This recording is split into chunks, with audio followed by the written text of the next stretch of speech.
how to complete KYC verification on CoinEx.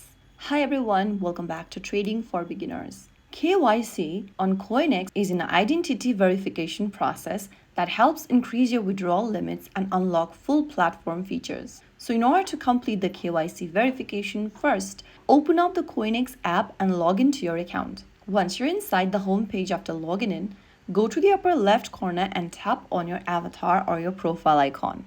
Now from your profile page, select your username from the top of the screen. On the next page where it says basic info, tap on ID verification option. Now, in order to complete the ID verification, you need to go ahead and click on this I promise box at the bottom. Make sure that you have your basic info, a government issued ID card, and get ready for face recognition as well. After checking on the square box at the bottom, tap on I'm all set for ID verification button. Now on the next page, select your nationality, your country of residence, and choose the national identity document from the drop-down. You can use ID card issued by your government, driver's license, or passport. Choose any one option.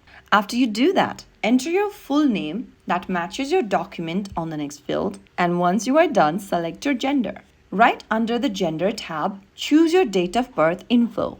Select your day, year, and month. Now, enter your ID number or the document number that you've chosen in the last field. Finally, click on Next at the bottom of the screen. And right after you do that, on the next page, get ready to upload your ID document that you've chosen. Make sure the images are clear, no blur or cropping, and details are visible. And then you'll be asked for your face verification. Take a selfie or complete facial recognition scan and follow the on-screen instructions carefully. After you do that, you will be able to submit your identity. After you do that, you'll be able to complete your KYC verification. The verification will be reviewed by CoinEx and it will take 1 to 3 business days. The result will be sent via email or app notification, and once approved, your CoinEx account will have higher limits and full access to trading features. So there you have it. If you found the video helpful, don't forget to like, share, and subscribe to our channel. I will see you again in the next episode. Stay tuned and thanks for watching.